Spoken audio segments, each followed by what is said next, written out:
ہمارا دین ہمیں حیا کا درس دیتا ہے، حیا کا سبق دیتا ہے اور ہمیں پردے کی ترغیب کرتا ہے، اور اس کے احکام عرب کے شعراء کے قصائد سے ہم نے اخذ نہیں کیے ہیں، پردے کے احکام ہم نے قرآن سے اخذ کیے ہیں۔ قل للمؤمنین یغضوا من ابصارہم ویحفظوا فروجہم، اے محبوب مومن مردوں کو خطاب کرتے ہوئے آپ ارشاد فرمائیے کہ یہ اپنی نگاہوں کو نیچا رکھیں اور اپنی شرمگاہوں کی حفاظت کریں۔ اللہ کے محبوب نے ارشاد فرمایا کہ جو اپنے دو جبڑوں کے درمیان یعنی زبان اور دو ٹانگوں کے درمیان پارسائی کی جگہ ان دو چیزوں کی مجھے ضمانت دے دے، میں محمد انہیں جنت کی ضمانت دیتا ہوں صلی اللہ علیہ وآلہ وسلم۔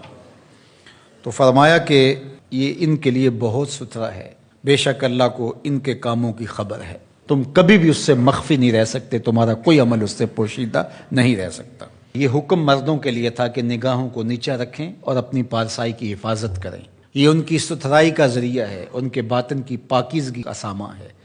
جب نظر پاک ہو جاتی ہے تو پھر دل پاک ہو جاتا ہے۔ 40 دن تک جو شخص اپنی نگاہ کو مکمل پاک کر لے تو اس کو نماز کا حظ آنا شروع ہو جاتا ہے، اس کا سرور آنا شروع ہو جاتا ہے، اس کی کیفیت آنی نہیں۔ 40 دن بڑے نہیں ہوتے، یہ مشق کر کے دیکھنی چاہیے۔ تو اس لیے جب نظر پاک ہوتی ہے تو عبادات میں حظ، لطف اور سرور ملتا ہے۔ نظر پاک ہوتی ہے تو پھر خیال بھی پاکیزہ ہوتے ہیں، نظر پاک ہوتی ہے تو پھر سوچیں بھی مثبت آتی ہیں۔ وَقُلْ لِلْمُؤْمِنَاتِ، اور اے حبیب اہل ایمان عورتوں سے فرمائیے، انہیں حکم دیجئے، یغضضن من ابصارہن، کہ وہ بھی اپنی نظروں کو نیچے رکھیں، اپنی نظروں کی حفاظت کریں۔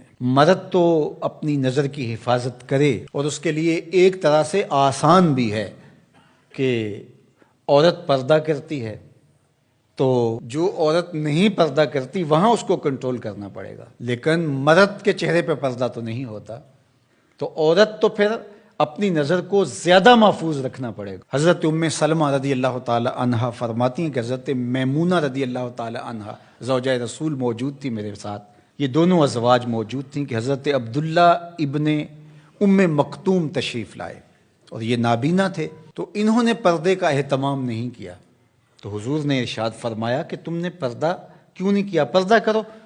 تو انہوں نے آگے سے کہا حضور یہ تو نابینا ہیں، فرمایا تم نابینا تو نہیں ہو۔ وَيَحْفَظْنَ فُرُوجَهُنَّ، اور اپنی پارسائی کی حفاظت کریں، اپنی آبرو کا پہرا دیں۔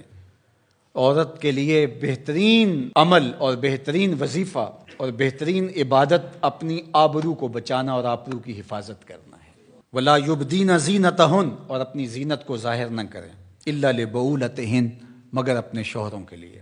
یہاں تک ارشاد فرمایا، یہ حدیث رسول ہو تو شاید کوئی جدید مفکر کہہ دے کہ یہ ضعیف ہے، یہ قرآن ہے، سنیے ذرا۔ وَلَا يَضْرِبْنَ بِأَرْجُلِهِنَّ لِيُعْلَمَ مَا يُخْفِينَ مِنْ زِينَتِهِنَّ، عورت اپنے گھر کی چار دیواری میں اتنے زور سے قدم نہ رکھے کہ اس کے پاؤں میں پڑی ہوئی پازیب کی آواز گلی میں گزرتے ہوئے غیر مرد کے کانوں تک پہنچے۔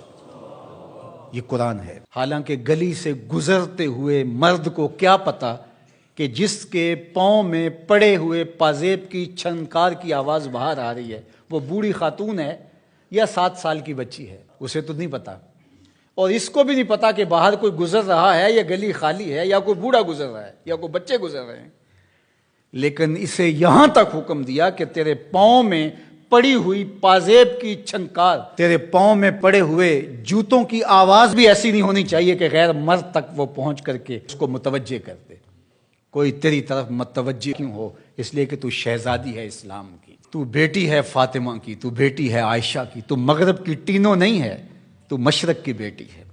یہ پردہ تیرے لیے بوجھ نہیں ہے، یہ پردہ تیری آبرو کا پہرا ہے، تیرے برقعے کی ایک ایک سلوٹ تیرے حیا کا تیور ہے۔